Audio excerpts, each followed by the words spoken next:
There it is. There it is. Yeah. Yep. I got to work on my form. My shiny heart. Right. Where is that thing? Ah, there it is. There it is. Very nice. Nice. Silliness. That's cool. So how you doing today, man? I'm doing all right. Just hanging out. Good. I was trying to remember notes on the fretboard this morning. Today's not a good day, but I got 2 or 3. Yeah. So I'm getting pretty good at a couple of C's, a few G's. Notes I use a lot of time. Yeah. Like I said, you preach it all the time. I wish I'd have done it when I first started playing. It would be so much easier now. But other than that, that's I'm doing good. Are you talking about like on the fingerboard, like knowing that's a G and knowing that's a G, and with respect to your root notes, yes, and being able to find them anywhere? Yeah, and I can't do that yet. I should have done it when I first started learning. I would be a better player now. Well, it's good to know, just in case you have the key of the song. Somebody's told you what key the song is in. Yeah, hey, Mitch. Nice to know where that note's at on the fingerboard. Yeah, and with respect to that and what you're talking about, I use that almost always when I'm improvising over backing tracks. And I can understand how, like, for yourself, you're playing a blues in C, and you know the blues scale in C. You can play it up and down. Yeah. But if you go this way, you gotta figure out. Yeah. Then I have to go that way here to move, or I have to go up to its harmonic. Yep. At 12 frets away, if there's a 12 frets away. Yeah. So sometimes I'm already high enough on the fretboard that there isn't one up there anymore. Not one I can use effectively anyway. So you preach it. And then the other thing that scares me is when it comes time for the circle of fourths. Hey, who we got in here? We got people coming out. Mitch Heyman's out there. Preston Smith Music. Ed B. Metal. All the cool kids coming out.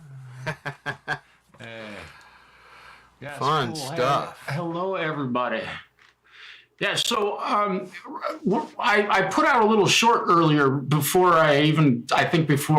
was after I talked to Richard about today. We just kind of threw this thing together. But I put a little short out. What we're going to do today is not only just do this, because we'll bullshit a little bit, but we're going to, we both have downloaded like 4 backing tracks in different keys, all of them. And they're not very long. We've edited them down to about 2.5 minutes. Was it 2 minutes and 20 seconds or something? That's and we're both going to play over the same backing tracks and just talk about what we were thinking while we were playing it, and how we felt, whatever, and ask each other questions about what was going on. Yep. So. Wait, why is it not? Oh, I see. Hold on. I see what I did here. What'd you do? Can we go to the beginnings? Why is it selecting? Just go to the beginning. I gotta unselect stuff now. Are you in your Reaper project? Yeah. Oh boy. There we go. Yeah. Okay. Get that out of there, and then get this back to the beginning. And yeah, I think that'll get me by, I hope. Sorry about that. I clicked on the screen for Reaper, and it just went zoom. I don't know which click I did or what I touched, but it just zoomed way in. Oh, like look, like where did my music go? Yeah, I've got mine kind of just set up with there's 4 different tracks, and I've played along with them recently, but so I've heard them already, and you've probably done the same thing, I would guess, just sitting home playing. Yep. And You know, they when I listen to them through headphones or even through my studio, most of the time through my studio monitors, everything sounds really fantastic. Yeah, I don't have studio monitors anymore because the ones I had, those 5 BX5s, the one died. Something went wrong with the transformer, and it was just making terrible noise instead of playing sound. So I pulled it out. I still got the other one, but it sounds weird listening to the monitor without it being in stereo. Listening to one speaker does not work for me, especially being married to the headphones like I am, because I'm used to hearing everything in stereo, even my own guitar, because we did the stereo track thing with the delay on mine. So it sounds weird to me when I try and listen to the one monitor. But I haven't had the same luck, and probably because my ears aren't as good. When I've tried to cheat and play with my monitors on before I had the problem, it didn't work out so well. I get feedback problems and death loops, and it was just, I just went back to these. So in other news, you know, my nice little in-ear monitors that I had, the $20 set of K-Bears. Yeah, well, I hung them here on my $35 thing, and they fell in the trash, and I threw them away. Oh. I didn't realize that the cord had slipped off, and they fell directly into my trash can. And so I emptied my trash, and now they're gone. Yeah. Well, if you're not losing or breaking shit, you're not playing, right? And you had a gig last night, right? I did. Yeah. And Preston, congratulations on a new guitar student. That's cool to awesome. hear that. Always glad to hear there's a new student out there. Mm. So how did your gig go? What was that? Was it good? And where was it? We played in a little town called Walla Walla, Washington. And they're very famous, one of the most famous U.S. wine-making areas in the country, even, you know, and it was, but a beautiful little winery. It's a very small club. I mean, it's three times the size of my room here. Like, that's all the bigger it is. It's not very big. So, but we had a little space to set the band up in, and we're used to that because we're oftentimes playing small clubs, and we got to be efficient. But we played, I mean, it was great. We could squeeze the band all in this one little space and set our PA up. It was cool. They had this, where our band was set up in this corner of this room. Up above us over to our left, there was this balcony. And we were able to get up there, and it was perfect because we had one of our mains over on one side of the room, and we just put the other one up on the balcony where they already had like a Bluetooth speaker set up. So it was pointed right down. It was perfect. So the PA was easy to set up, but we played great, man. It was really fun, man. We had some good times, and cool. You know, just making eye contact with the guys in the band is always, you know, get into a part. Yeah. I'm looking at Scott when he's singing, and he, you know, sometimes there's some lyrics that just like in that moment they're just perfect. And so yeah, we had a blast. Awesome. And also, dude, we all ride over in the van that the vocalist owns, and he drives to every gig. Well, before we played last night, he went out to the van and got something. And we were done and being in the van and in the trailer, and he comes back in and we play the whole gig, and we get done and he's like, "Have you seen my keys?" Oh no. Dude. Sinking feeling at this point. Yeah. So this is how cool this it. We're in Walla Walla. We're like a 2-hour drive from home. Mm-hmm.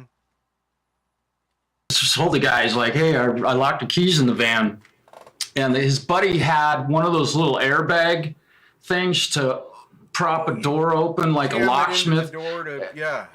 And he had the little rod that you could stick down in the opening and pull the lock thing. And so Scott broke into the van and took about, I don't know, 10 minutes. He's not a pro. So it was an exciting night, man. We had Nice. Had some fun, got some experiences, did a few things. Nice. Well, at least you haven't done what I did. You tell him not to feel bad for what he did, because you have a friend that has locked his keys in his vehicle with it running With it.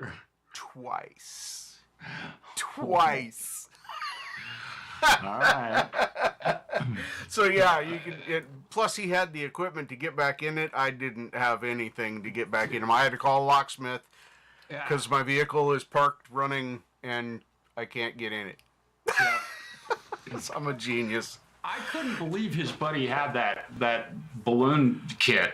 He Yeah. had a kit to get into the car, man. That was like, wow, man. And we ended up getting home, and Scott's keys were sitting right where he left them. Right where he left them. I have rules when I get out of Black Betty now. I have keys in my hand. Before I shut my door, I have to say and look at, I have my keys. Then I can close my door, because it is absolutely, you can lock your keys in this car without trying real hard. So, yeah. Yeah.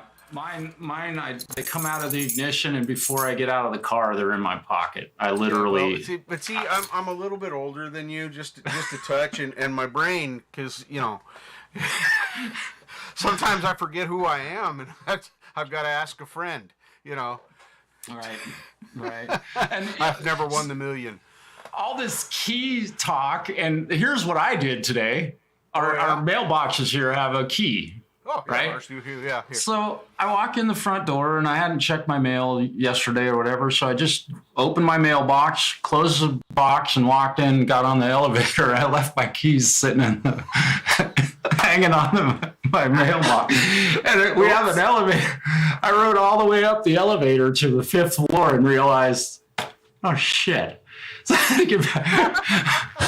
And I was wearing slippers, and they're not real easy to walk. I walk it all the time, but I was, slippers would just fall right off my feet. So anyway, keys have been a popular subject.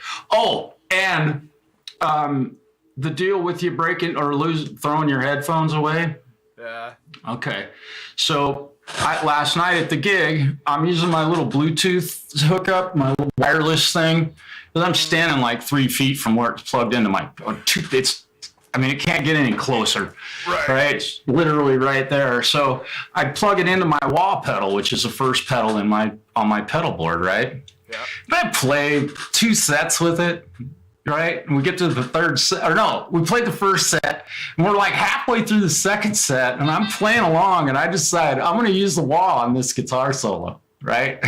So I reached down and crushed that wah pedal, and at the same time, I stepped on that Bluetooth receiver and busted, literally broke the 1/4-inch jack off of it. Dude. Yep. So my guitar immediately went silent, right? And I'm a pro, man. It took me 30 seconds to grab a spare cable, plug it in, and we were back in the same song. I didn't even miss the song.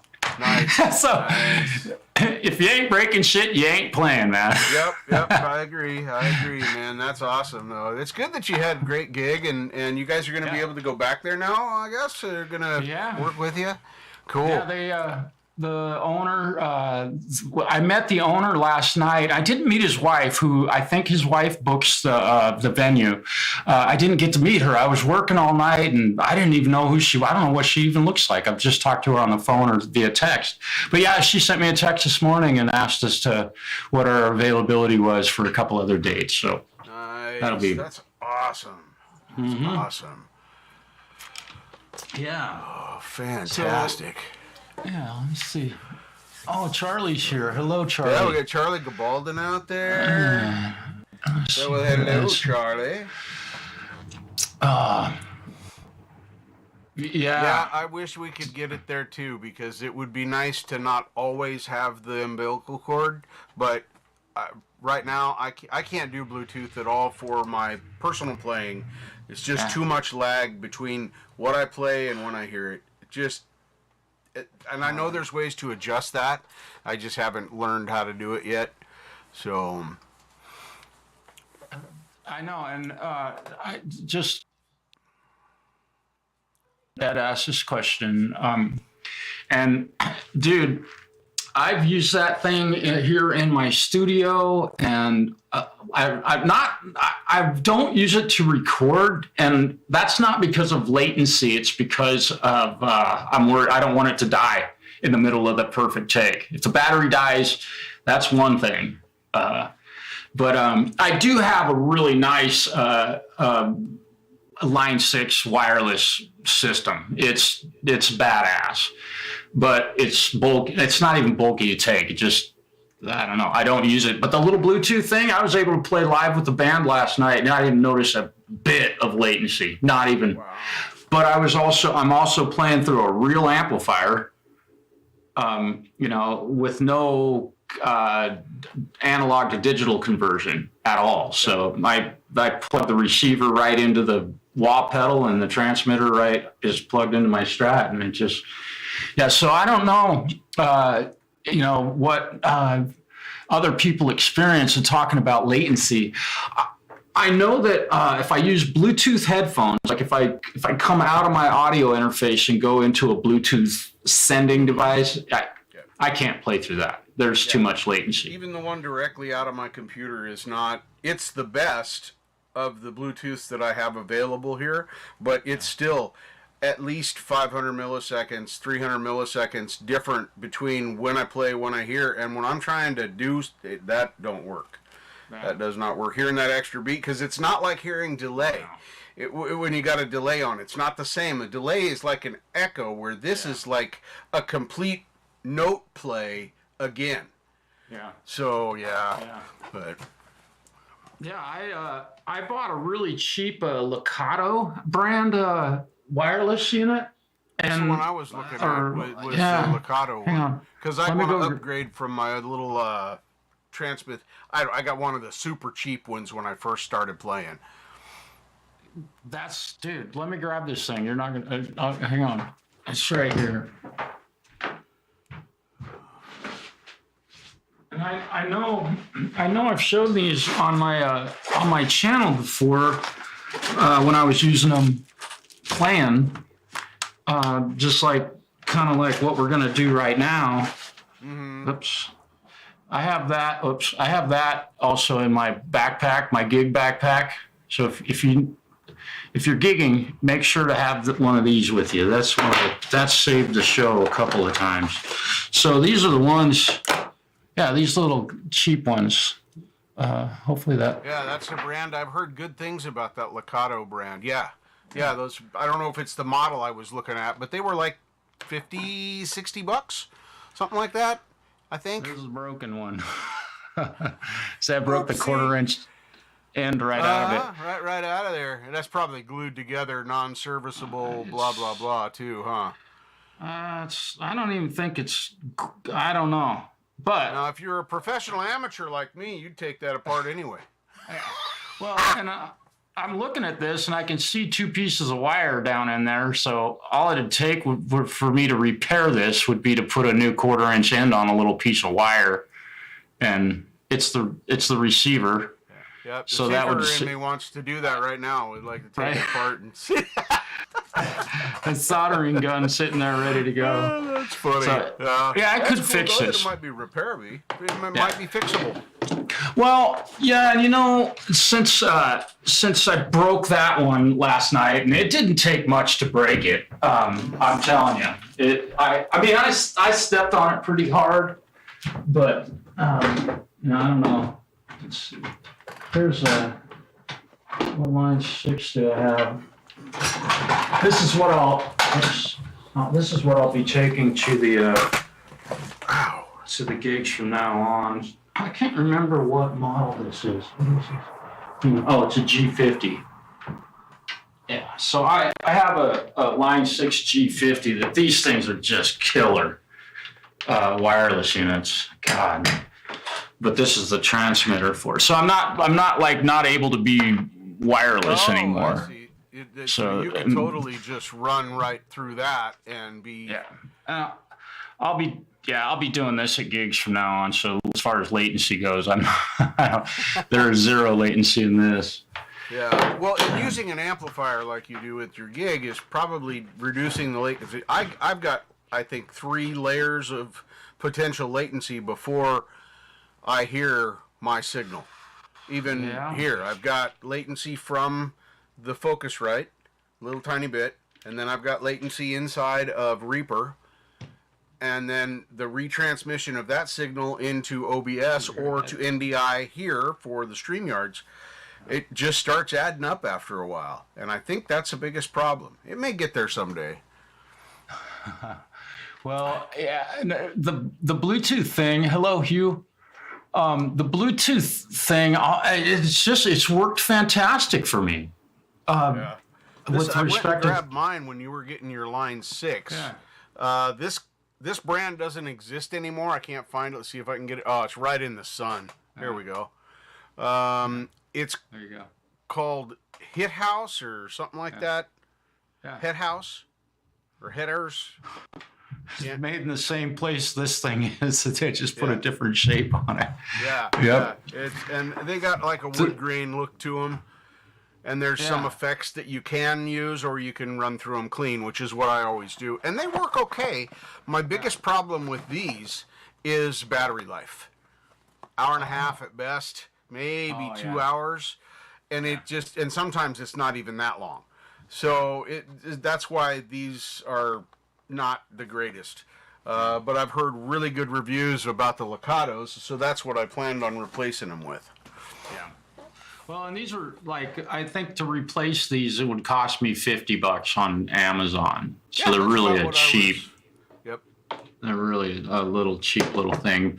The Line 6, though, this thing, I bought this brand new because I had to play wirelessly back in 2010, 11, and 12 when I was playing bands in Portland. You couldn't have, it was the way it was, just had to.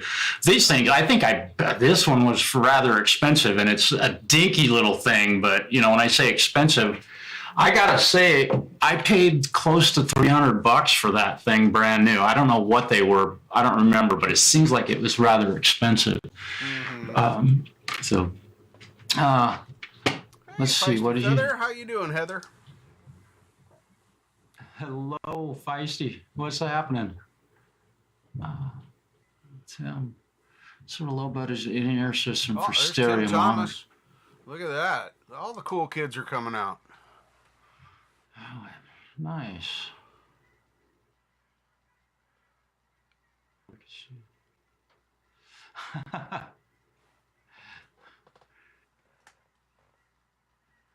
Yeah, I'm just watching a chat roll here from I haven't got the YouTube thing open at all. So yeah, thumbnail is the best. Oh man, so many cool kids here. Thank you, folks. Let me know if Jam Pro shows up. Yeah, I don't know if I can. Yep, that's so weird. I was listening to Valerie Bott today. I was listening to her stream, and there's somebody in her stream that she can't see. That nobody's banned them, nobody's done anything. Kind of like you and JamPro. I think you two's got some gremlins in the works there somewhere. Yeah, Preston's got a few people, so it's a bummer. Get the error message once in a while. It says there was an error. Try again or whatever. I don't know what the fuck it says. Some words. Yeah. There, what was I gonna? There's I know there's I have at least two people that I can't see at all during your stream and during Preston's stream with Jam Pro, and then I don't know if that guy goes to your stream very often. I don't know, but I've been able to see. Yeah, he comes in every so often. Yeah, but. And it's cool because what Preston does is he puts the chat up in his stream on OBS or whatever, and so I can see everybody's chat on his channel. On his channel, right? But on my channel, if JamPro makes a really cool comment, I can't read it. I've got that same type of thing, but I need to learn more about it. I set up, but mine has a solid background behind it, and I hate that. I want to find out how to make it be clear, see-through, opaque, whatever, so just the words come up. Mine blocks out the whole screen, where his you just see the chat, and then what's behind that in the picture you can still see. It's transparent. And so it's just me. I'm just weird. The other works just fine. Yeah, there's some code that Preston helped me with that a while back. God, years ago. Two or 3 years ago, he showed me how to put the code in there, and probably now with OBS it might be a whole lot more simple. I still have not updated my OBS version. That I am using is 27.1, because I tried to upgrade to the 28 point anything, and I didn't know where I was, so I just jumped back about 10 until my shit worked again, because whatever the new one has, I have to download new stuff and change settings, and I'm not prepared to do that. I no. Don't wanna. This works. Yeah. When it stops working, I'll deal with that. Yeah. Yeah. I have had my share. Yeah. And Preston's talking about doing that. Still use the same code. Oh, there. That's much easier to read. Yeah. Yeah. So, and I remember doing that at one point in time, really when I first started using OBS, and I was able to make it do its thing and get the color to be transparent and all that. But what was really weird about my place was that it depended on what time of day the stream was going, because the light was always different. Like right now, the sun's just Yeah, you got the low angle sun starting to come in from there. I finally lost my most of my bright heart. There's still a little bit there, but it's tiny now. Yeah. Look, you didn't get a heart, you got a liver and a lung. There it is. That's cute, man. That's awesome. Oh, I like your shirt. Oh, thank you. I wore it last night. I haven't changed my shirt yet. Yeah, but strangely, I wore the same thing to bed that not this, but, the same jammy pants that I'm wearing that you can't see. Yeah. Yep. All right, so you wanna try some of this and see what happens? I've got mine. I think I trimmed them down to a minute, but I don't really care if we're doing the exact same. You'd mentioned something about wanting to look at my amplifier setup. Let me present that to you. Share the screen and share the window. Let's see here. Oh, I got to drag this. Okay, I remember now. Let me drag this over, and then I'll be able to show it to you. I can't, for some reason, I can't leave it on that screen and share it. I don't know why. Are you using OBS virtual camera right now in StreamYard? Yes, okay. I am. So now present and then share this one. Can you see that okay? Yeah. And then tell me where you want me to go. Okay, let me get into we're gonna match up our amps here real quick. So let me get in here. I'm not gonna show you what I'm doing. I'm just putting the same amp sim on my channel. Right. That I'm playing through here. Hang on. Archetype Rebay. Okay. Hang on. I want to remove let me remove this. Okay. Look at you. That's the. So you don't have any of the. Oh, you've got the twin blade activated. Okay. Gotta put my glasses on so I can see his set. I'm just turning. Activated. I'm setting my pedals up to the exact same settings that he has. I don't know what's the twin blade. Oh, that's a compressor. Yeah. That's a compressor. Okay, it's a dual compressor, and I'm not crazy about it. I'm trying to learn how to use it, and that's why it's on. Okay. Cool. I'll turn that on, and then the amp. Go to the amp now. All right. That would be it right there. That amp, and boy, how am I gonna see this? Hang on, let me make it bigger. That work better? Yes. I could make this thing full screen too, but I'm not going to do that. Okay. Give me just a second, base, mid. Let's pull back a little bit. I never knew this. I'm going to show it because it won't make any difference for what you're doing right now. Yep. You can actually turn the amplifier head off by clicking on, where was it? Oh, that's right, I'm over here. By clicking on the light, I can actually turn it. Why you need to do that, I don't know, but Yeah. Yeah. I found that out quite by accident. If you wanted to automate that, though, like if you're making a mix of a song and you want to turn the amp off, or it would be a way to make it if you're mixing. Now, did you do anything with your speaker cabinet? No, I'm running the one that's right underneath of that one. I have not switched them. Go to your speaker. Let me go to, I'm getting there. Okay, yeah. Okay. So that's how that's running. Yeah. And, okay, so it's whatever mics they had on there, I think, originally. I don't think I changed the mics. Okay, I'm going to match my settings because you've got a little bit different stuff going on.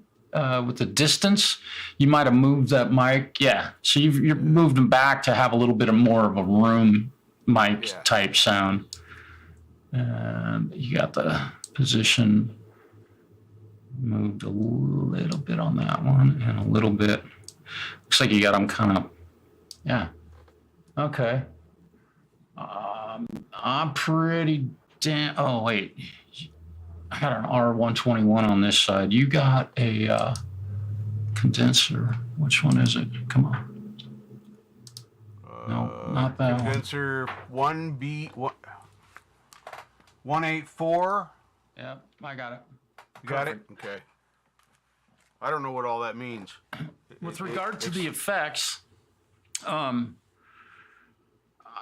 don't know, when you're soloing, are you using a reverb from, or I do sometimes, and I just turn the whole thing off when I don't use it. So here's my delay and my reverb settings, which I currently had off, but that's where those are if you want to match those. Yeah, let me just set these up the same way. This is cool. And if you guys can see what I'm doing, I'm just turning the knobs on my pedals and such that he's showing me to where he's got them set up.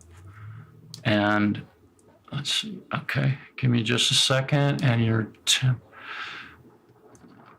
Let's see. Is that 1/6? You got 1/8 notes. Dotted 1/8 dotted eighths and a regular quarter note. At least I think the T is the dotted eighth. There we go.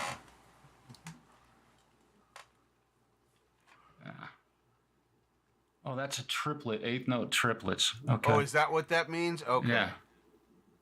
Yeah. Learn something new. It's a successful day. Yeah, you could move that up to like dotted quarter notes, and you'd get like, depending on the tempo. But if you roll that knob, anyway, we'll leave it at dotted eighths. Let me see what this sounds like. You should be hearing this now. Oh, we're both using a Strat too. Yours is, I just can't do single, single, single. Oh, yeah, I've got single. It's single coils now, so it's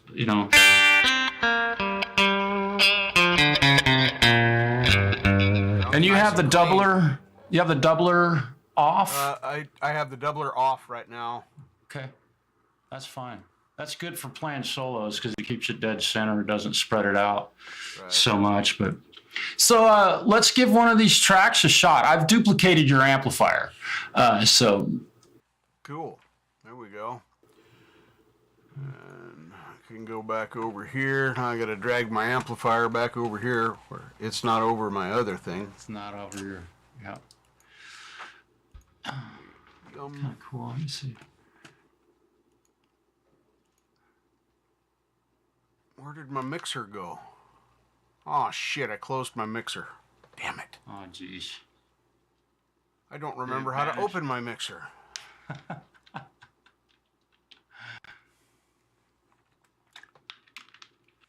It was under options, I think.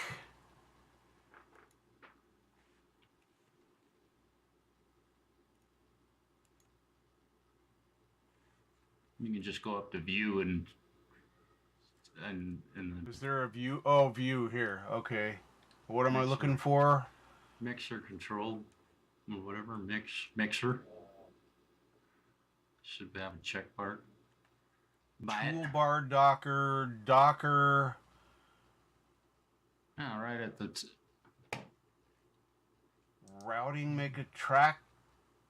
just a Grouping second. matrix. Yeah, if you go to view and then the third one down says mixer right on it. Oh, well, Jesus Christ. Why you gotta do it the easy way? What the hell? I'm just saying. I'm trying to do it the most complicated and convoluted way possible, and you just tell no, it's easy. Do it this way. Thanks, Marshall. While you were doing that, I was just sitting here laughing deeply inside with you. You were, and rightfully so. Rightfully so. You want to just do them in order and do them that way, just from 1 through 4, or? Yeah, let's just do the first one first. And let me just, I think we have them in the same order. I believe so. I think my first one is the A minor track, or B minor track. That's what I got. Yeah. Yep. Okay. So far we match. We'll just double check before we start the next round. Yeah. So whenever you're ready, go ahead, and then when you stop, I'll pick mine up and see what happens. Okay. And I'm just going to use this tone. It's pretty clean. That's what I was going for. I have my other pedal that you don't have, my bat distortion pedal. Sure. And when I want distortion, that's when I turn that on. I like it better than the ones that are in the amplifiers. Yeah. Okay. It's an awesome pedal, and well, Valerie made it, so that's cool. Well, and you know, I mean, you're totally free to use whatever you'd like, but I'm just going to turn on the overdrive pedal in this amp. I think I definitely made it a bit louder. I'm going to turn up the drive.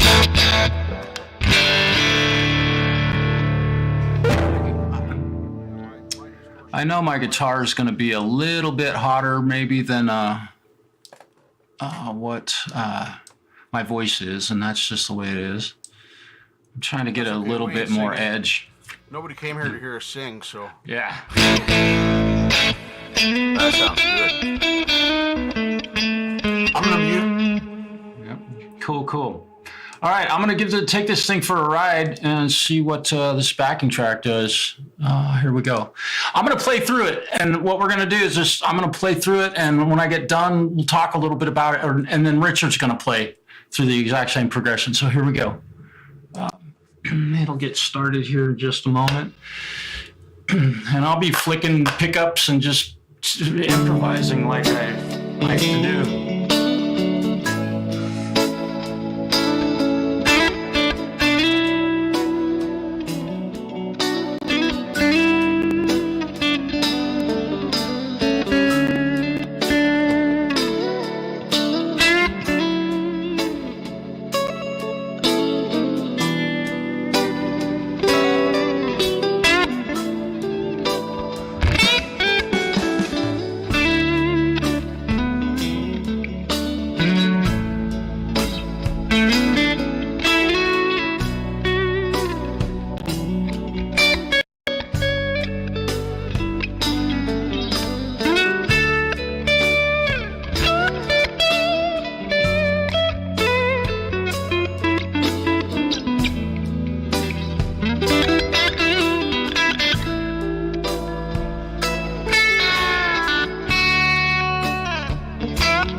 that's coming across in YouTube world okay?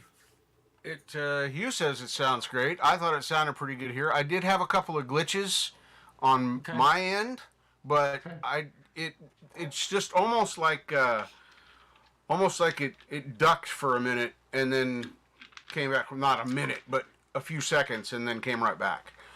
So it was. But that's other than that, it sounded fantastic. Yeah. Well, here it sounded great, so we'll see. Yep. So, sorry, let me stop this real quick. Sorry, I need to remember to do that. Oh man, I was grooving. I my butt in the chair. We'll get to that. So with that one, for me personally, the way I looked at it, and I'll just talk kind of in theory because that's kind of how I play, is I was looking at it with the blues scale in B minor, but I also was looking at it as a natural minor, the Aeolian mode. So I was doing, I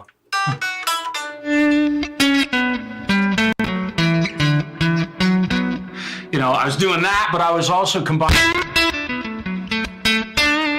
right, the blues scale.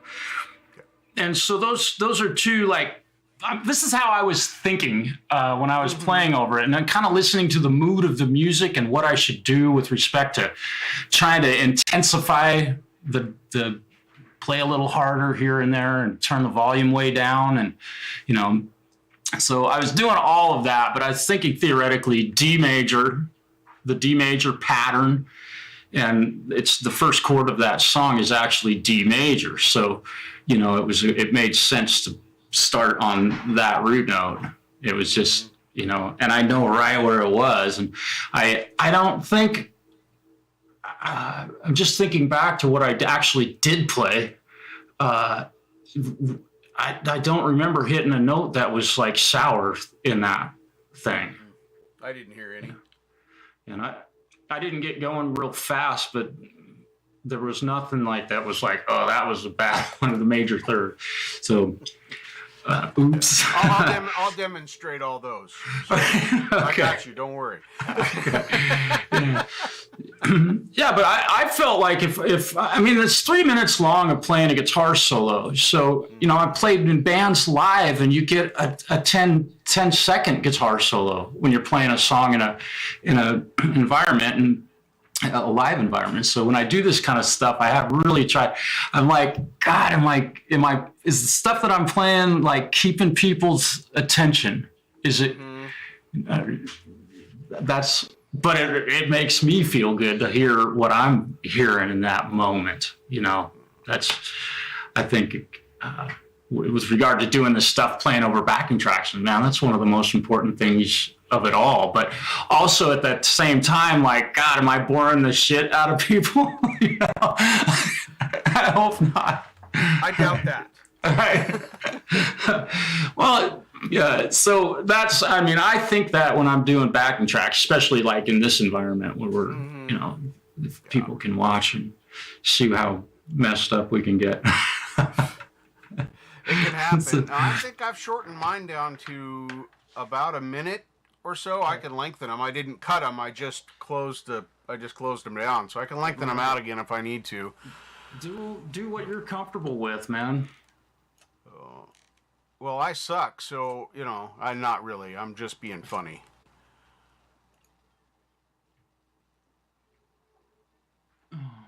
Now, if it would just I don't want to stretch it.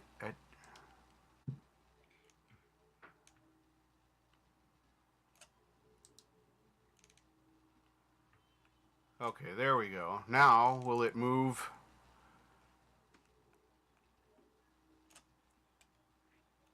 I don't know what this thing is doing. I don't either.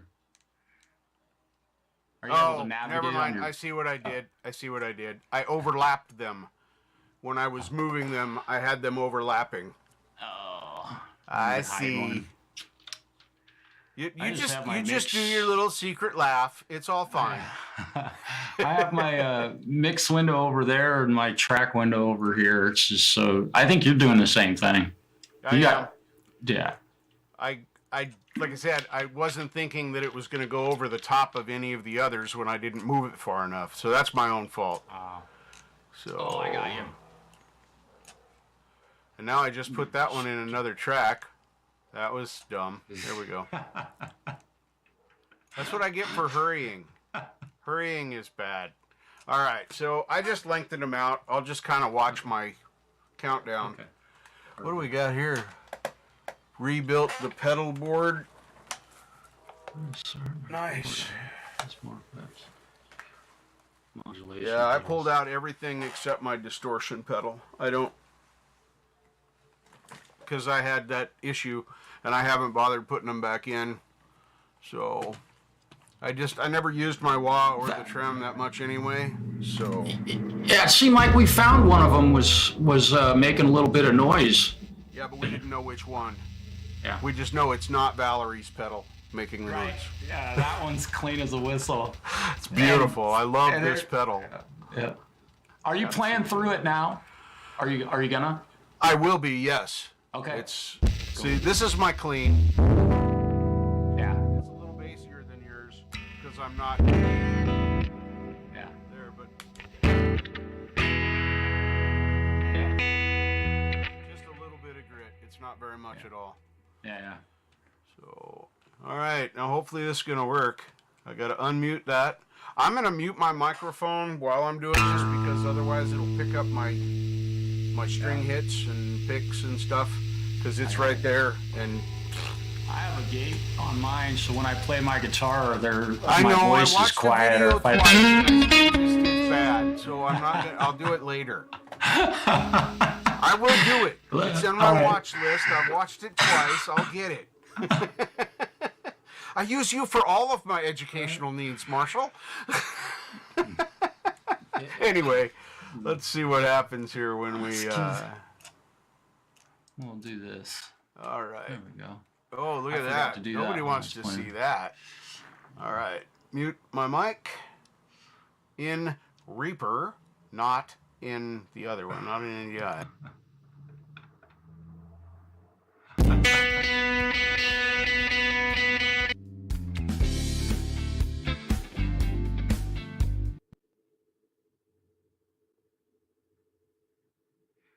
Yeah, your mic's muted right now in Reaper, so okay, there you go.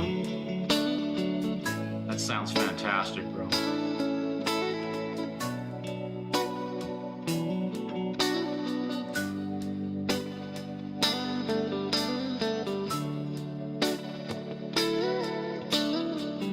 So your guitar, I think, is muted in there also.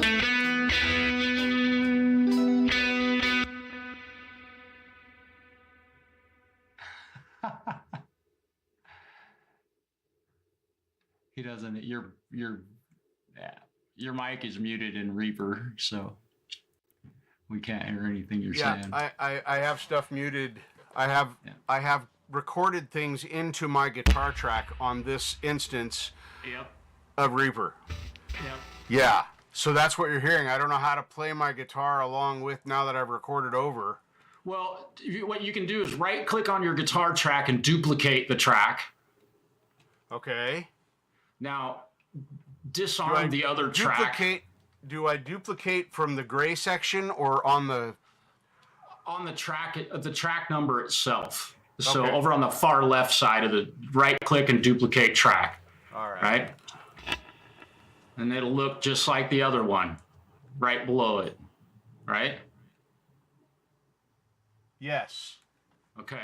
Just So highlight now- all the stuff that you recorded and hit the delete button on your keyboard and mute the other track. Okay, I see. So is it You'll shift click to do multiples? Yeah. Control click or Shift click Whatever. works too. okay. And just hit the delete button and they'll all vanish. Delete. Hey, they're gone. Now So I'll now mute this just track. you gotta go to the other track and just hit mute. And so your guitar is now identical, but you're on a different track. There you go. Now you're really Awesome, confused. Marshall. I'm gonna pretend to like you like all day. I'm gonna be your friend. Okay, let's try this again. Live TV, folks. Can't beat it.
Very nice.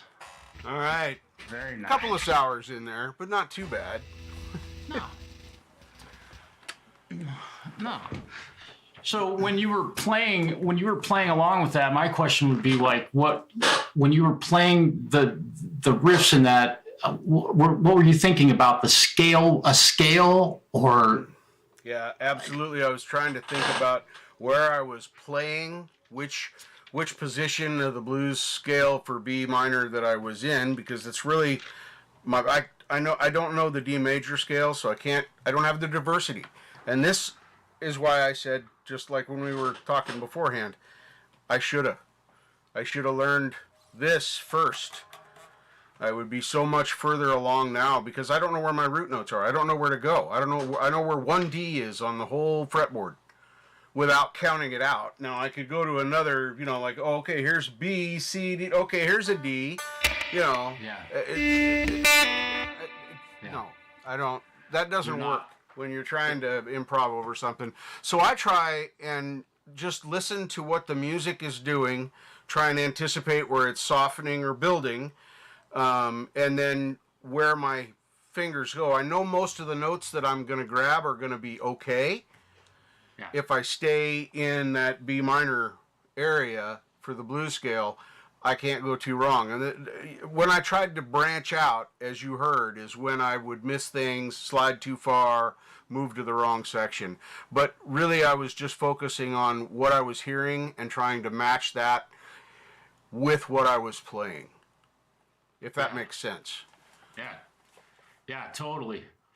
And, having known you for as long as I've known you, it's interesting to watch how much you've grown in 2 years. Yeah. When you 2 years of serious play. The first year you met me, I was practicing every so often, but it wasn't until last year that I really started spending time practicing every day, playing every day, attempting to learn notes, that sort of thing. So, yeah. And so yeah, you were using like the pentatonic or the blues scale. Yeah, it's a straight blues scale.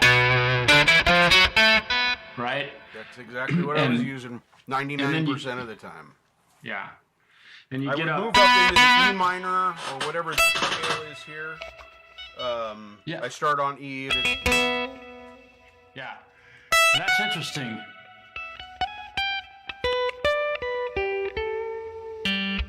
Anyway.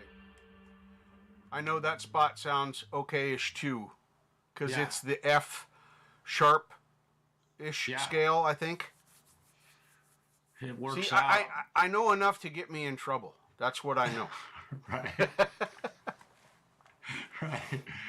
Right. Yeah, it's really it's cool to hear you share with me what you're thinking when you're playing, because it really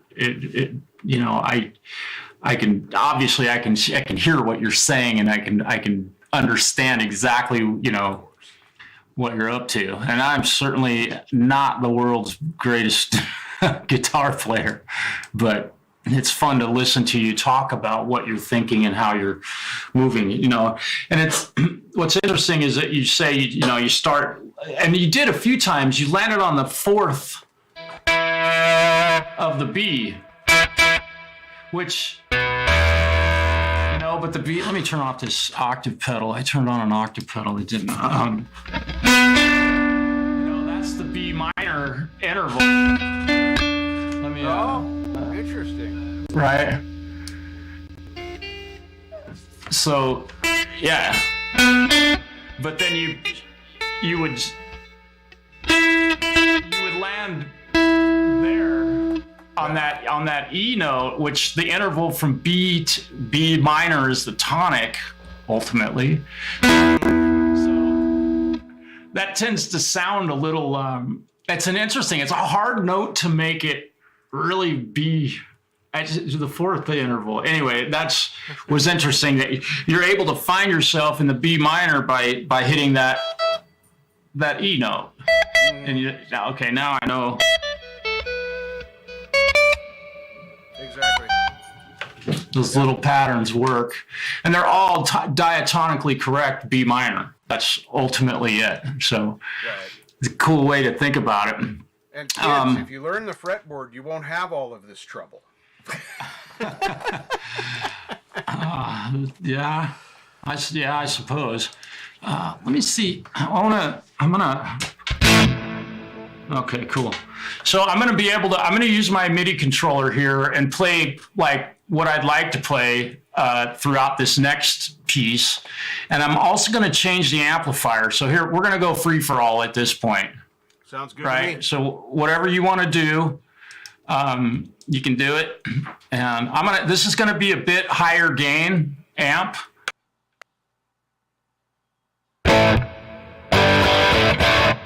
Right? Okay. So I got a little more grit. I'm going to turn the gate down. All right. Well, I'm going to try this next piece. I'm just going to push play and we'll see what happens. Sounds good. Here we go. And this one's, oh, this has got an interesting little thing in it. Check this out. This is going to be a trip. This is cool. Let me get this on.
Keep bending them till they're in pitch. I did that a couple of times on that first one. Oh, a little further. Yep. That was that progression's, definitely I was using the A blues scale for most of it, just a pentatonic minor for a lot of it, but it's got a little modal change right at the very, what I would call the end of the chord progression. Yep. I forgot to push stop. So it's got that little twist at the very end of it. So that's kind of a tricky little thing. So I was trying to find a melodic note over that would kind of grab you a little bit, like, oh shit, that chord did just do that. Yeah. And it sounded also, good. I definitely missed some notes in that one. That was not. There were some sour notes in that one, right? Your microphone is just completely cut out. You made a mistake. That's not possible. Right. But outside of thinking, sorry, bro. Well, and outside of just thinking the blues scale, I was also thinking the interval of a major third. in that one over the A because the shift in that thing goes from a minor third to a major third. So knowing the notes on your fingerboard is one thing. So if you know A is here, you know that you should know that the major third of it is here. So it's not just, if you know the names of the notes all over the fingerboard, that's awesome. But knowing intervals and being able to try and use them when you're improvising to impact a chord or a change in a thing. This one does have a little modal shift in it, so that was, something I used. This one, other than that 7/4 one we had, or 7/8 one, whatever, I heard it both ways. That it could be a 7/4 or a 7/8. That one that we took out of there, this is the second hardest one for me because we took that 7 one out. But this one here is definitely a challenge. The rhythms are what challenge me because I can't move as quickly. Yeah. So what I'm thinking about right now is how nervous I am about how bad this is about to be. That if you want the insights, You'll sound great. You've played over stuff that's more difficult than this and make it, I know, but I wasn't playing along with you, and I wasn't playing in front of these wonderful people. So, right. Like stepping up on stage, except it's not really a stage. Right. I got a million excuses. None of them are valid. All right, I'm going to mute my mic, and then we'll see what happens. Okay.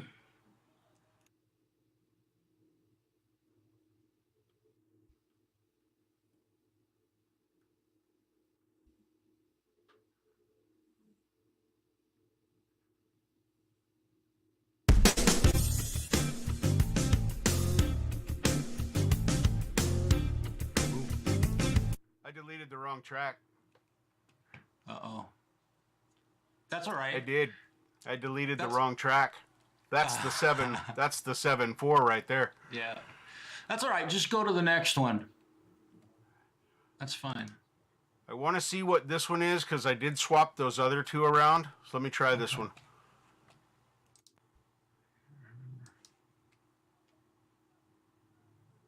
Backing track. Confusion.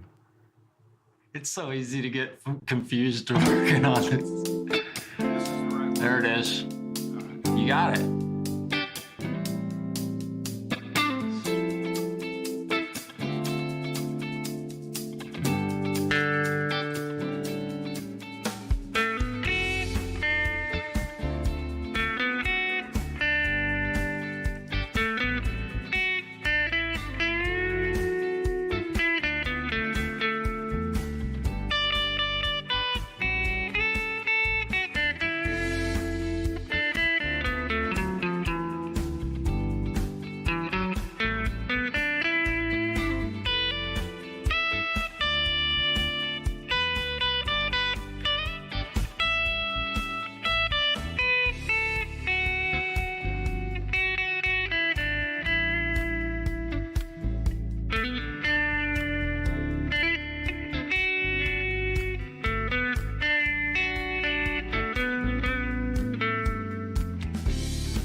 Okay, there we go. Very nice. Very That wasn't as bad as I thought it was gonna be. Very nice. When you lit off on that thing, what were you thinking?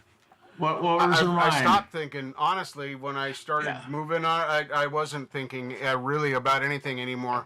I would kind of just let my hand do things, and if it sounded right, I just let it go. So, wow, look at that. Ron Ward, hello. Good to see you back, my friend. Hey, Ron. Great to see you. Let me go. I'm gonna go grab the blind over here. It's the sun's just. I mean, it feels a little bit. It feels amazing. I would love to be sitting outside in this right now, but here I am.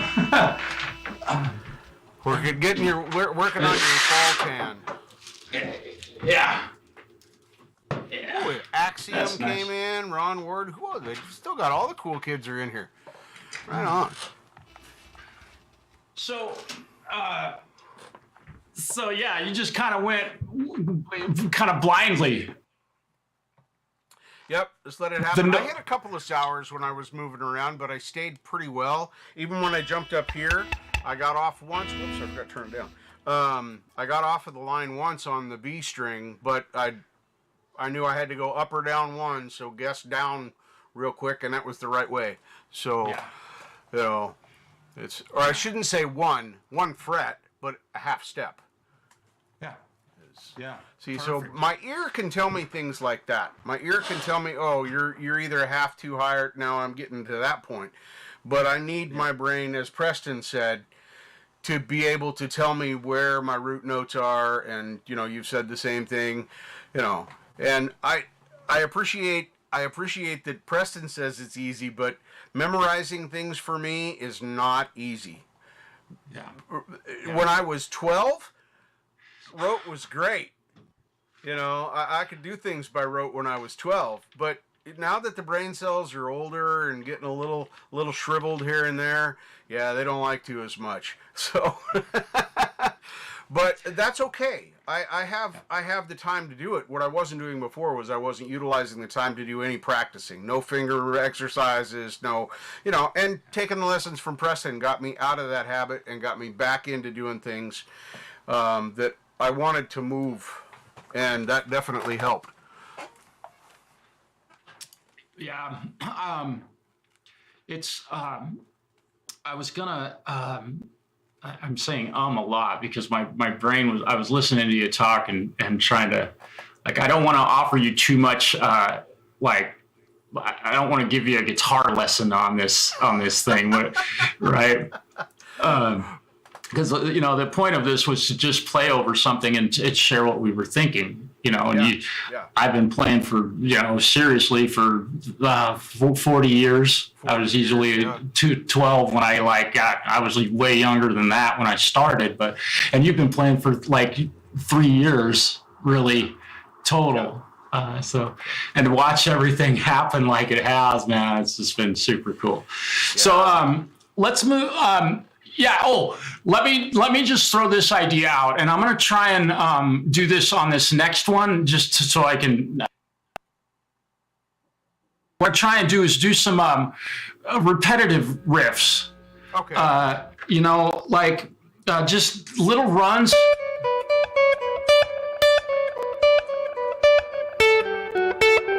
To try and create a melody inside this next track. Yep. And and it may boil down to, it could be something like that, but I'm going to try and do some repetitious stuff. We'll see. And I can't remember. This is, okay. So I'll just push play and get going on this one. And, I'm muting. Let's see. This riff is in G harmonic minor. Let me change that. Sorry. It's in G harmonic minor. I think. Here we go. It'll take a second to get up on it. And I'm going to try and use my whammy bar more.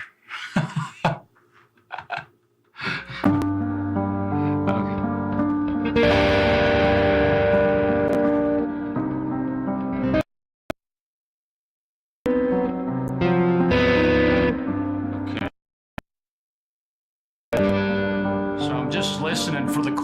progression. So that's C minor.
Very cool.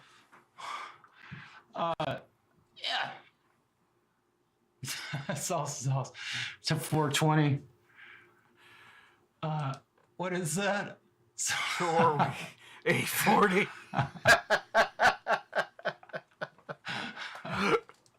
That's cute. Yeah, and if you are, and Axiom, thanks for saying something, because if the sound is cutting out, please let me know. Absolutely, please. That's the whole part of this exercise is to get the sound right. Yeah, if there's little glitches in the sound, I can assure you that it's not doing that for Richard or myself. So the sound keeps cutting out. So curious if the sound is really bad. Mm-hmm. Yeah, I definitely would like to know that. Believe it or not, Marshall works very hard trying to keep my sound working. Because I've messed it up a time or 10. I didn't work that hard. Come on. I know, but you still gave up your time and your knowledge, and I appreciate that so much. I am. I'm happy to help. And it's been fun to watch you be able to, take your channel and do all the cool stuff that you do and help other people with providing that space. And it's neat to, it's neat to watch it happen. I didn't intend to be a music channel where I'm playing other people's music, but I can't play enough stuff of my own, so I might as well show other stuff off. People that are at my level and higher is great. That's why I tell everybody I'll play anything. I don't care if it's good or bad. If you're putting your passion into what you're doing and that's you're putting it out there, I want to share that with people. You get your constructive criticism from whoever you want. That's not what I'm there for. But long songs, people that maybe aren't as talented, such as myself, where you don't feel as comfortable playing at, give it to me. I'll put it out there. I don't care. Yeah.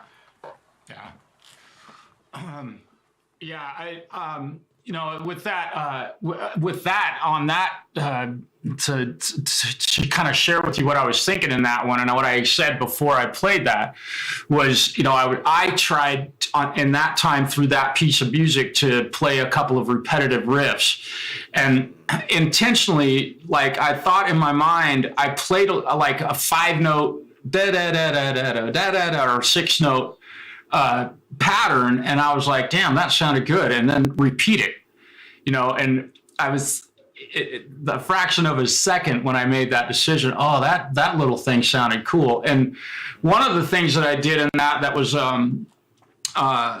interesting was that the rhythmic feel of the little riff that I had was kind of like unexpected, even to me. What I ended up playing was I intended to play a repetitive riff, but the rhythmic feel of it and the number of notes in the riff it was like, oh shit, how am I going to make that work? Right. So that was kind of fun.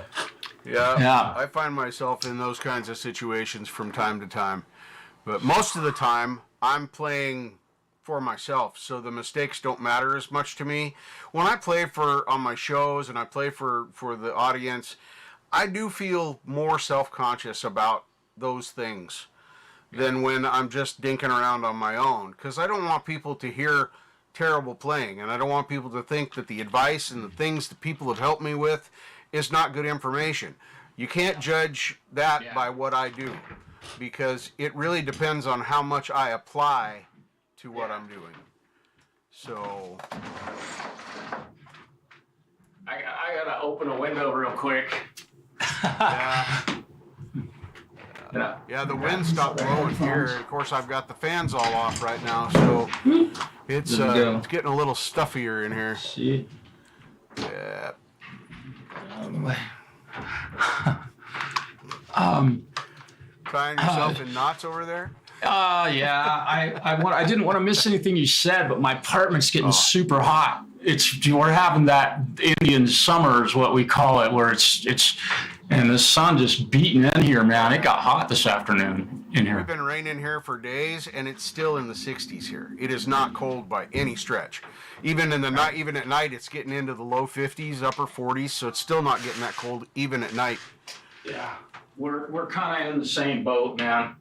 It's been last night over in Walla Walla, we could have played outside last night.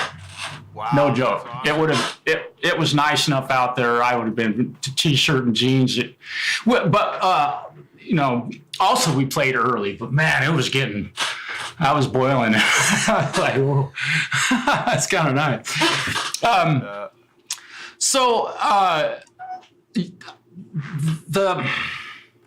That progression, all of these have been, have had, like, any one of these progressions that we played today, you can just play the blues scale in the key that it's in, and you're gonna be okay, right? Okay. Just not a lot of diversity there. That's what you'll find out really fast. Is without having those octaves to move or those harmonics to know, then it really changes what you're going to do and what you're able to do. And I like that you brought that up, because that's another example of something I lack for not knowing my root notes. Yeah. Because even if I know where more G's are, I can figure out within reason, starting on G, what I need to do. But I don't know where the G's are. I know there's a G right here on this string, and there's a G right here on this string, and that's it. Yeah. It's interesting. Even for me, in response to that comment, I'm going the opposite direction. I was going to say that, thoughtlessly, it doesn't matter if it's a G or a C sharp or a B flat or an F or an E. It does whatever. If somebody calls out a blues in E flat, I know exactly immediately where every E flat on my fingerboard is. Like, it's thoughtless, Now, here's the thing. I know I can look down at my fingerboard and see them, but a key like E flat, and this has been discussed a lot, finding them making my hand hit that spot, because the muscle memory in my arm doesn't hit that note very often at all, right, as a tonic. So I don't play out of the E flat blues, but nonetheless, I know where I look down at the fingerboard and I'll point at every single one of them in no time. So I look forward to the ability to do the same. So yeah. because I have redoubled my efforts when I'm doing my scales. I try and say the notes in my head or sing them in my head along with the scale that I'm doing. Yeah. Whatever scale it might be, I figure out what note it is. Then I know what scale I'm doing. And then I count out the notes from there. And that's what's been getting me to know a few more root notes on the fretboard. So for now, that's what I'm going to keep doing. And I've already accomplished my original goal, which was just to be able to play for myself. But now I want to do more. Yeah. And comps a lot in the studio. And something that you haven't done a lot of yet, and I'm waiting for this to happen because you're gonna start doing is recording. What you talked about, recording your guitar parts and maybe writing something. The song timbre thing that happens. Yeah. Exactly. It's that is gonna when you start doing that, you'll like these improvising sessions and playing with backing tracks. The difference is so amazing. I like to think Ron said, but I camp a lot in the studio. That's what you end up doing when you're tracking. Dude, you're fucking.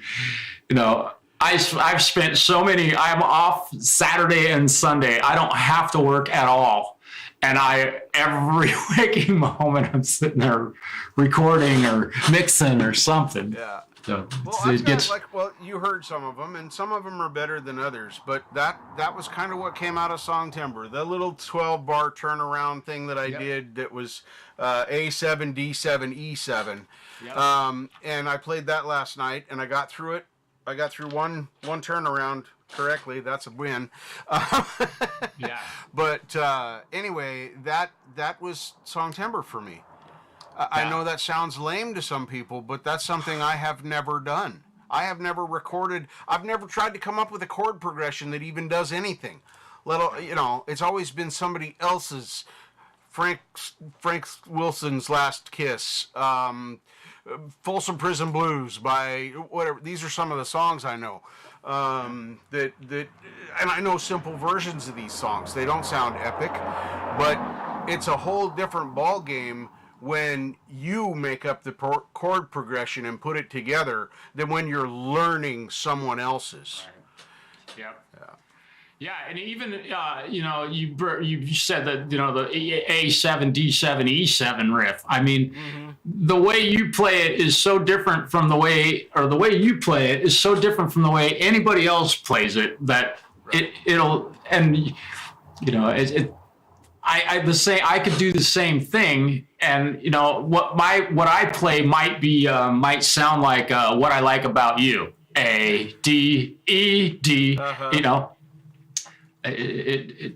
so the writing process, it doesn't matter. The classic, all these chord progressions that we're using as backing tracks to use to play improvisational solos. We're wearing our hearts on our sleeves right now. You're hearing it's vulnerable, right?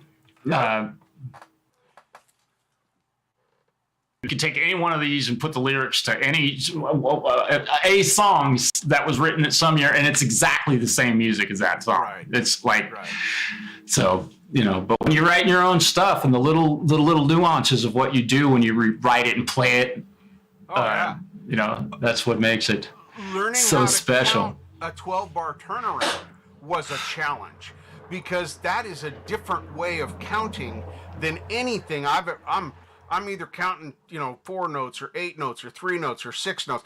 The 12-bar turnaround is not like that at all. You're counting all the way to 12 4 times. It's so easy to get lost in that count, especially when I'm trying to do a rhythm that's different than just 1, 2, 3, 4, 1, 2, 3. Because that's boring as fuck. I'm sorry. It's a place to start, but to play it, I'm like, no, I don't want to do that. So I mess around with the rhythms right away. Even in these, like when I play this G minor thing, I'll try and find alternate rhythm patterns to what the song is doing. Because just because the song does 6/8 doesn't mean I have to play all of the notes at 6/8. Yeah. I just need 1, to 2, hit 3, the 4, 5, intervals 6. on certain things. So I might be able to do a 3 count and get something really different or cool. So, yeah. 4/4/2/2. Yeah. Yeah. Yeah. That's on the fret. That's not a bad idea. Right. Yeah. It's kind of funny. That's how I learned code for ham radio, Morse code. It gave you phrases that were the rhythm of the dits and das. So, like, the letter D was dog did it, da did it. That's a letter D, and you would remember dog did it. And I'm telling you, it works. It was so easy to learn. I thought 5 words a minute was fast until I took the test. And I'm literally, can we have the next letter? I'm waiting. Yeah. I hate those guys who are out riding my bike. Yep. But yeah, They're loud. it's a lot of fun doing this, and that's why I like your idea about this, because people will see us wear our hearts on our sleeves or make mistakes. Maybe they won't be afraid. Maybe they won't be as nervous. It'll help me get over me being as nervous and making mistakes. I get to the point where hopefully I just don't care anymore, and I just keep playing. I move my hand, and it really doesn't make a difference in what I just did. You know. Yeah. Yeah. So. Well, here's a comment that Ron just made. Is he calms recording bits and pieces until I get an entire good track. And welcome to the world of recording studios. You know, thus there's not really a good excuse to release a vocal on a song that doesn't sound just fucking fantastic. It's your voice, and it's or in my case, it was my voice on songs. And I got to be honest, I don't think anything I've recorded that, and I didn't. I comped. I'd sing one word until I sang it just right, and that's what you hear on the YouTube video. You know. Yeah. There's no reason to not do that, but yes, and that can add up to a lot of freaking time, man. You're sitting there. Well, even I've got like 5, 6. Yeah, I got 5 or 6 little tracks that I've recorded, just dinking around, just letting the backing track play and recording it in there, and then listening back to it. Yeah. And that probably represents, in those 6 tracks, probably 5 or 6 hours of playing where I got to a point where, I want to record this because I want to remember it. Yeah. Once again, that's new for me. That's progress. I've never done that before. Yeah. So Song Timber was successful for me. For people that don't write and do that, I didn't make a song, but I made a few riffs, and I made a chord progression, and I learned how to count it. So I made progress. Yes, and when you say that, when you learned how to count, that video that Mr. Smith made was. I love Mr. Smith, and I love those things. You know, now it's we've moved from 70 beats a minute. Now we're up to 120, and I'm still. At 120, I'm getting better, but still, I just do the 1, 2, 3, 4, or actually it's 1, 2, 3, 4, starting with that bass drum here, and then I reverse it, and then I'm starting over here with this foot, with the right foot going 1, 2, 3, 4, and reverse it. And that reverse, you get used to doing it one way, you get pretty good at that after a few minutes. Right. You just, and then you switch it, and your brain goes, right. It ain't pat your head and rub your tummy. Like, we realize our limits, at least at that point. Yeah. Yep. I don't even see Jam Pro in here, and not in StreamYards. And that makes sense because we're broadcasting through your channel, and you can't see him in your chat. Oh. Normally, I can see what he says on the YouTube side. YouTube, come on, YouTube, fix it. YouTube doesn't let me see one of my best friends' comments on my videos. It's like they could have picked. You could have picked anybody else. Like that. Well, not yeah. You could have picked a lot of other people to not let me see. God damn it. It's like random. They picked your name, Justin. What is it? I think Preston can't see KVK for some odd reason in his streams, and he's never banned him, never done anything. I just don't get it. So it's a YouTube problem. It's not a you problem. Definitely. Yeah. Let's see. What's this? That trick.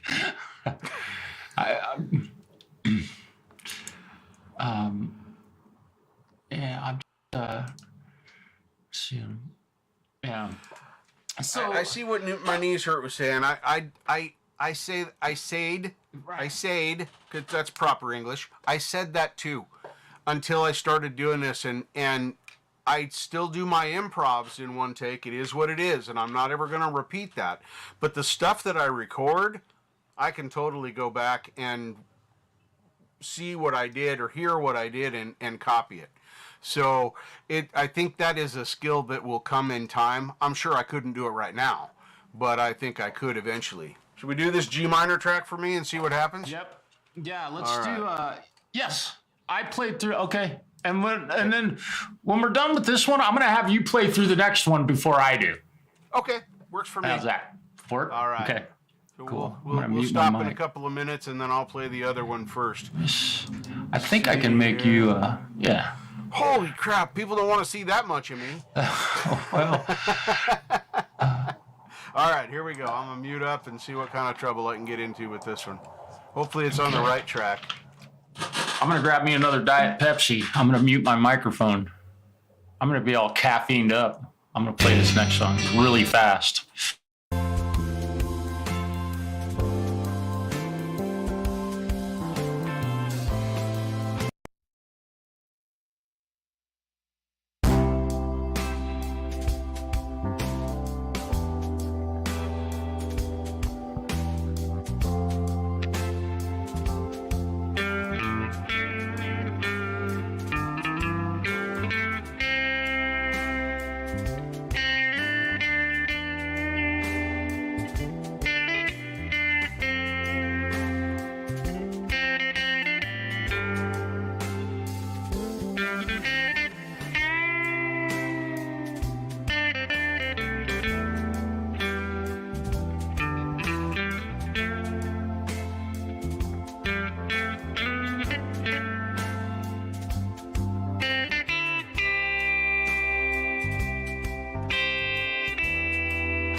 Well, all right. Very I nice. think I winned. That was very nice. Turn the guitar down, Richard. Volume knob. Let's see. So with that one, what were you thinking? What you? I wasn't thinking about that one as much. Now that we're a few songs into this, I'm a little bit more warmed up. I'm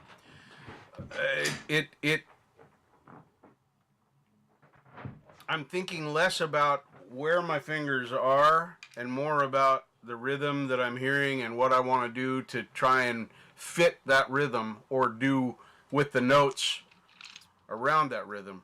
And that's what I thought about most of the time on this one. I wasn't as focused on worrying about whether the note was right or wrong or where I went. If I did a slide, I just did a slide to where I think I need to go on that based on my memory of patterns. And it worked out pretty good this time. Yeah. Other times I completely fail. But yeah, that's what was going through my head. Yeah. Rhythms. So the rhythm of it. So you weren't necessarily in your mind when you're playing it, thinking about a pattern on your fingerboard, like. No. Okay. Not this time. I was thinking rhythm. about what I wanted, how I wanted to move my fingers and my hand, my strumming hand to pick a string or whatever I was doing. Yeah. So it's And I find that so- happens a lot. The more I play, the more differently I look at playing. Does that make sense? The practice time thing. I stop thinking about some of the same things, and I don't know. Well, yeah, your brain goes a different direction at times with respect to what you're hearing and what you're playing, and every moment's a new moment. Every moment, live in the now. That whole thing. You can't get more now than that, or maybe you can. What I love actually. Now. I don't even care about covering other songs other than learning the techniques of playing that song. I don't care about covers. I don't care about learning to play Simple Man or whatever. I don't care. I like the improv. I like it. It happens now. It is now. Now that I might want to repeat a riff or that I've got some riffs that I do all the time, yeah, that'll come. But I love just doing whatever happens that moment. So yeah. Well, okay. So let me ask you this: during your improv over that progression, what can you tell me? Name the scale that you were playing. I believe I was in G minor most of the time, the G minor blues, and then D part of the time, or G minor, A minor. Sorry, I said. There you go. Yeah. Okay. A minor. Yeah. Okay. So when you say that you were thinking about numbers, or earlier you said you were thinking about numbers or rhythms of notes, I think was. Forgive me if I. You're right. But you were also, I mean, so like, were you thinking, that tempo of the.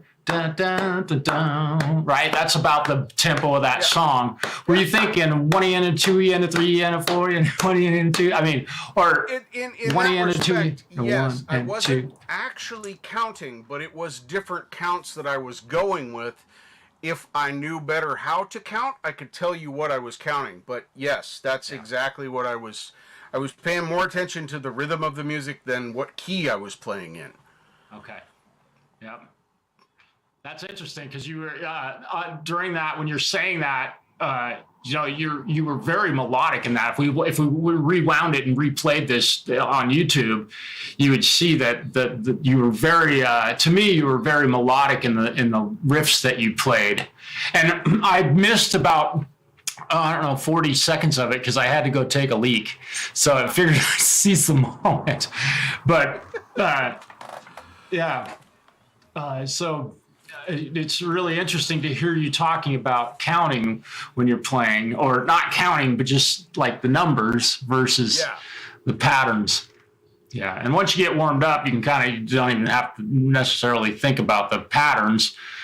unless you're doing something that's changing modes all over the place. And then, right, and since I don't know much of the differences between the various modes, I know bits and pieces here and there, but nothing complete in any mode.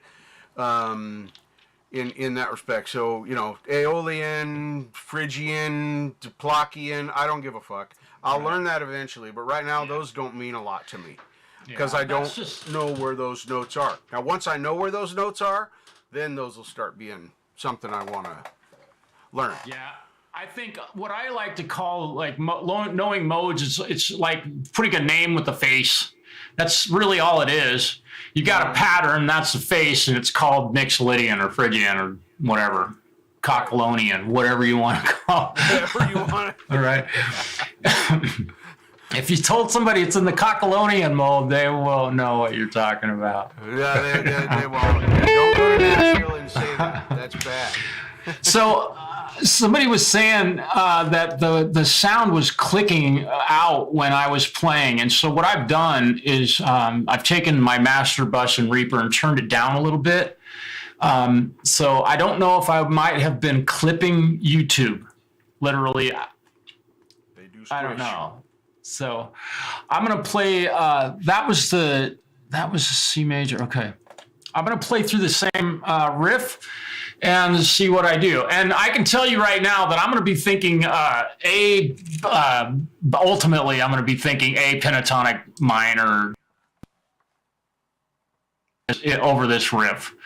There's not, I mean, I'm not thinking C major pentatonic over this one. So I'm gonna give it a ride here. Here we go. A second, it'll get going. Oh, I want to change the amplifier while I'm at it.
Right on. I use a little bit gainier, more distortion on it, a little angrier. Yeah. I like that. Yeah. So I like the effect with the lower notes when you went down in the F sharp G area on E string. That sounded really cool with that. So I always Cool. think of going higher, not lower, most of the time. When I want to do something like you just did with that in that last one. Okay. Where you want to go higher to build intensity, or I don't know. Yeah. I don't know if that's. Yeah, and that one I did. What I was thinking in playing that, I could feel myself moving from the pentatonic minor or the blues scale in A, which works really nicely over that C major because it's got that real dissonant note in it. Yeah. That's why I went to A. And I moved to A because it sounded better to me. Yeah. Yeah, and I was just looking at this pattern. I mean, most that, but one thing I did definitely do, let me turn my effects off and put it on a cleaner amp. One thing I definitely did do was use the minor scale, Aeolian mode over that one, where it becomes C major. And, I just,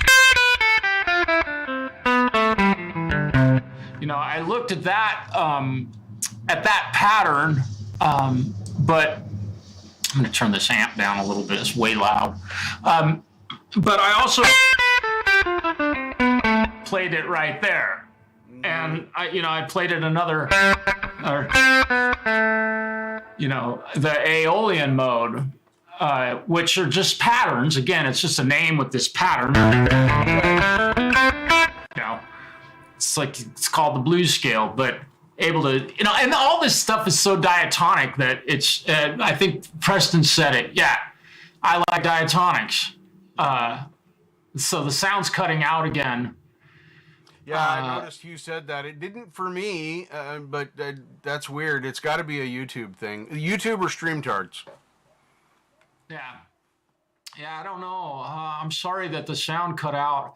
And I'm not even touching on my master bus. The audio I'm sending to StreamYard that you're hearing is not even close to clipping Reaper. And I don't have any StreamYard. It's probably just due to it's free, and this is what happens when you have good audio going to something that's free. It has to, it's like, oh shit, this sounds way too good. And I looked into StreamYard because there is a lot of versatility in StreamYard that I like for the being able to set up screens and bring in banners and stuff like that. That's great. But the cost for somebody like me, completely outrageous. Hundreds of dollars a year for that, and I don't hardly ever have a panel. Yeah. It just is not worth it for me. It's barely worth it to pay for YouTube Premium so I can cut out the commercials. Because I knew the ad blocker thing was coming. Because for those of you that are using an ad blocker, that's going to stop working soon in YouTube. Because they are going to implement a defeat to that. Which is why I changed and just started paying for the commercial free and just being done with it. I was tired of the ad blocker problems anyway. Websites, I couldn't go to weather.com because I had an ad blocker. Fucking stupid shit. I was just done. And so now I pay the $14 or whatever it is a month to have no commercials on YouTube. It's easier. It's like paying for an album instead of pirating it. I'm going to pay for the album now. I had my pirate days. I'm not holier than thou. But now I'd rather just pay the artist for their deal. Because that's better for me. I feel better about that. Yeah. What's interesting about that is that some artists have their music available, but they only make it available to buy in digital download. And then in a lot of those, because this is something I think that the music industry or artists are doing wrong, and I don't care if it's Tool or me, forcing someone to have a subscription to something like Apple Music or whatever the other online purchase, Amazon Music, whatever you have to. I just find that repulsive. And also, if they only make the music available digitally and you have to subscribe to that service just to get that one piece of music, it's that's. Can I just buy it from you? Right. Can I just buy it from I you? get stuff from Bandcamp from a lot of the people in the community that have their stuff on Bandcamp. I buy the stuff there. Because I know I'm directly paying the author of the music, whoever has that song and has put it up on. When I buy that album or that song from their collection that they made, I'm paying direct to them. There's no middleman. They're just paying it, you know. Yeah. So And Conspiracy just said it, and thanks for being here, Feisty. You know, it would be great, you know, but here's the case in point. $50 a month for your level of StreamYard, right? I mean, yeah, I can't justify that. Now Clay has a great show. Then he does panel shows, and all that is important for what he does, but I don't. And I do this as a hobby. I technically, my channel's monetized, but nobody in their right mind is going to pay me to put advertising on my channel. I did the monetization thing so that I could have super chats, and somebody wants to donate that way or do something, that they can do that. That is the whole reason that I applied for the monetization. I don't care about making money off this. I don't intend to. I don't want to. And if I ever did make any money off of it, it's just going to go back into what I'm doing here to support my habit. yeah. Yeah, I can't justify paying that kind of money. But I also, like you, I do subscribe to YouTube Premium. I don't have to use ad blockers or anything like that, which, you know, I've heard that those things, and because I've never used ad blockers. Even when I didn't have YouTube Premium, I would have to suffer through the ads. You know, it's like, so now I don't, and that's an easy. And you know, I gotta say that let me take that off. It's not because I couldn't, you know, like Conspiracy said, he's paying $50 a month for StreamYard, and I don't know how often he's streaming. So it's not that, and having multiple guests and, you know, live musical performances and stuff. And my experience, and here's something that I wish I knew why, because the sound is cutting out when I'm playing. That's It's what not I keep hearing is not when I'm playing. I haven't heard anybody say that I cut out. Right. And what I can tell you about that is that I am in no way clipping. I hear perfect sound. And I'm the headphone jack of my audio interface. It's hearing everything. And Richard's voice is coming through my audio interface and his backing track. It sounds crystal clear to me. And I assume that it sounds crystal clear to Richard. Absolutely. So, yeah, I'm not sure where stuff's going, or if I'm doing something, if I'm so fucking hot that YouTube has to put but to shut the audio off, that's utterly.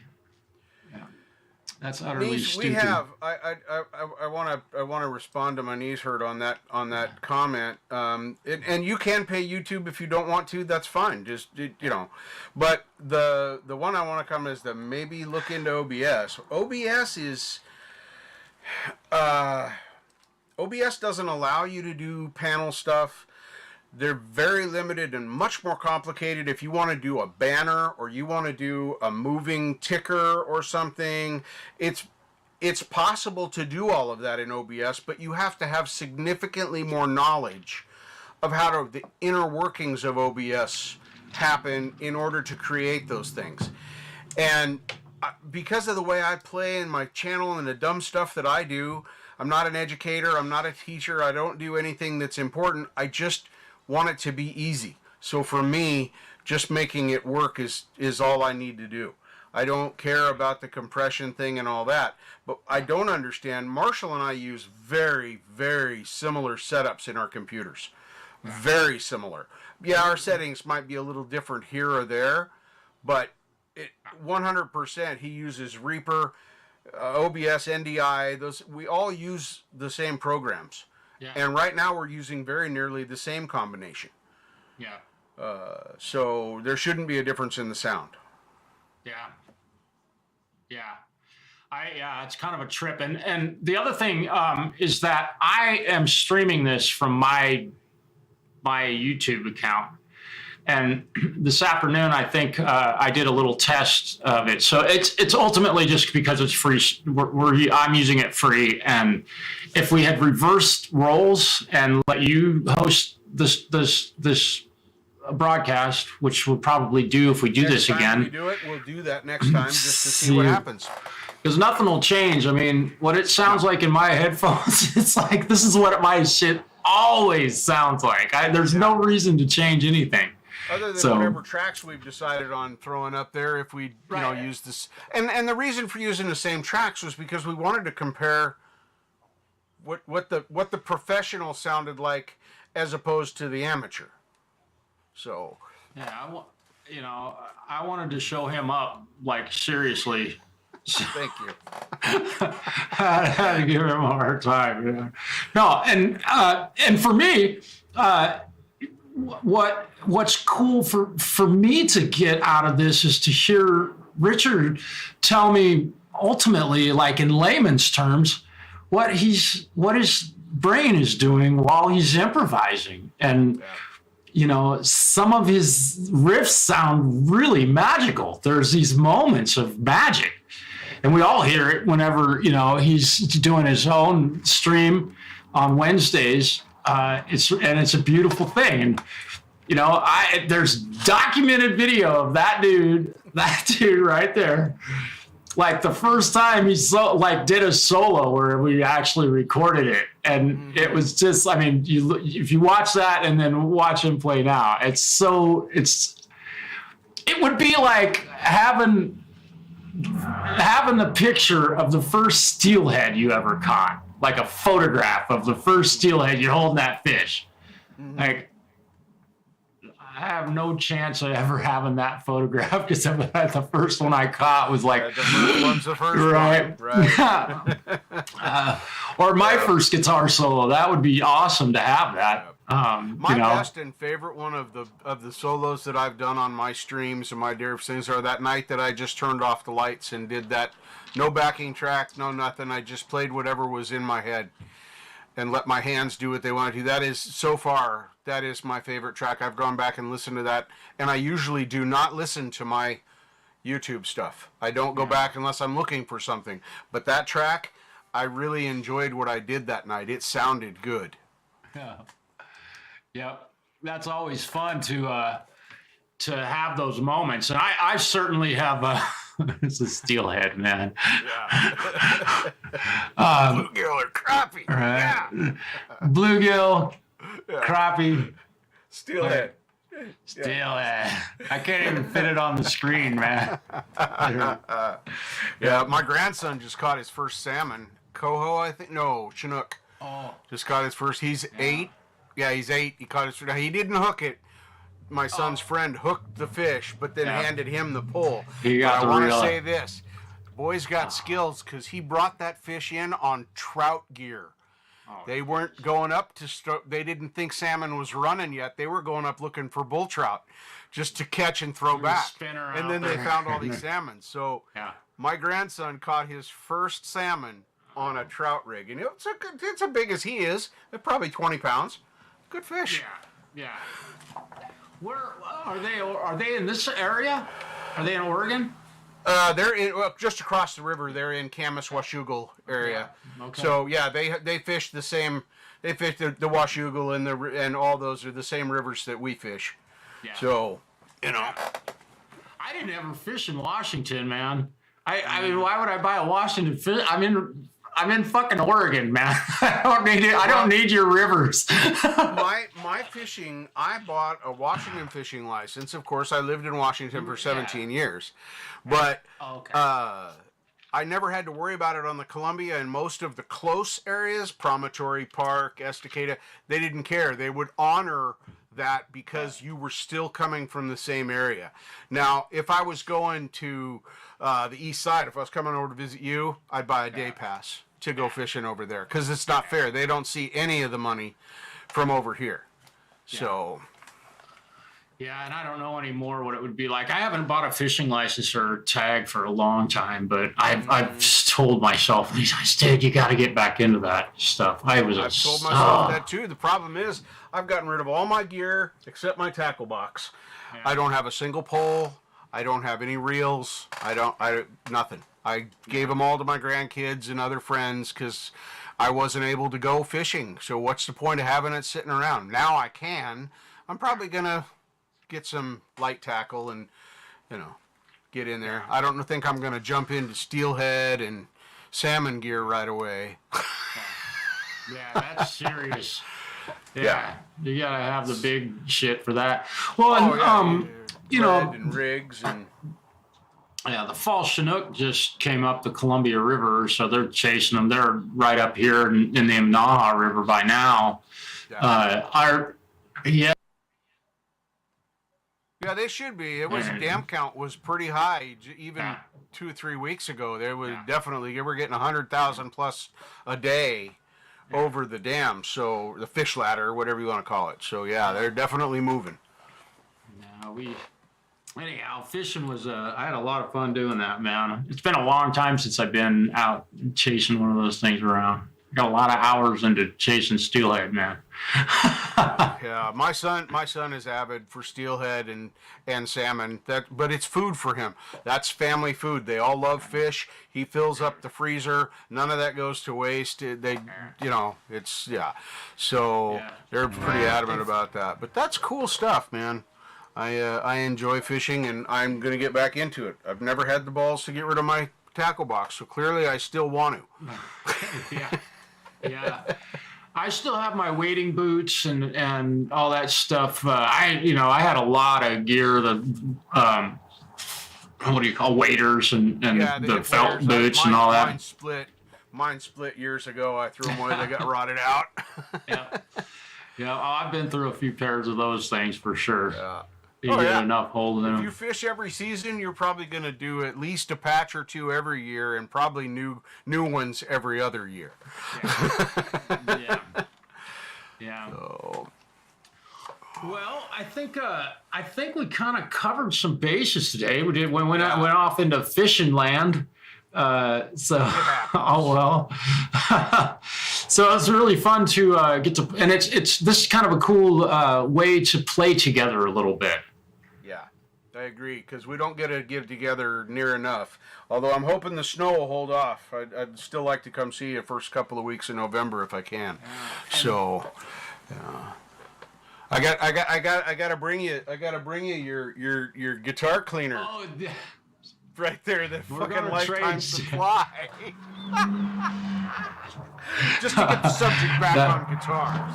Oh, and you know what else I found today? And I was going through some stuff that I had pulled out of the other house I hadn't really gone through yet, but I found this cassette tape. I showed this to you earlier.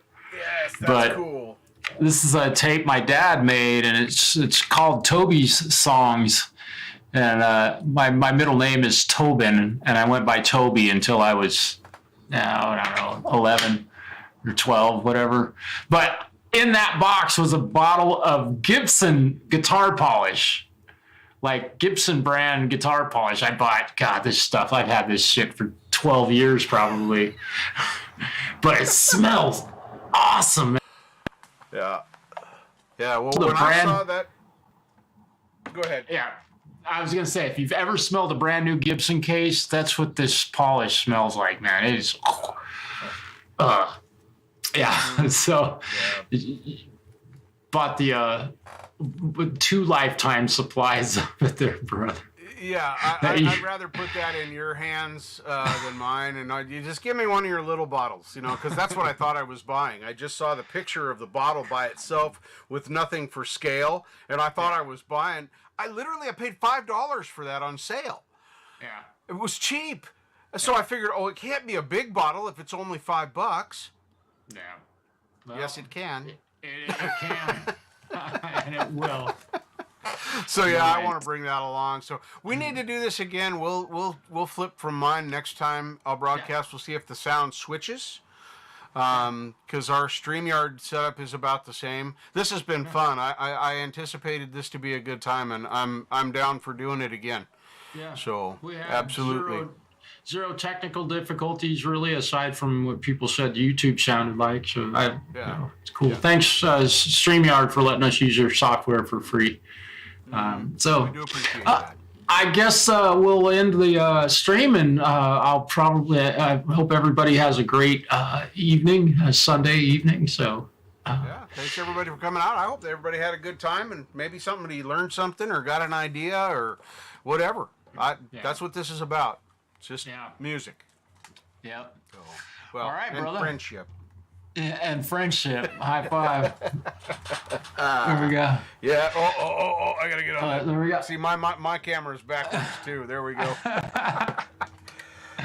All right, brother. We'll see All y'all right, later. take care. Take care, everybody. Love you all.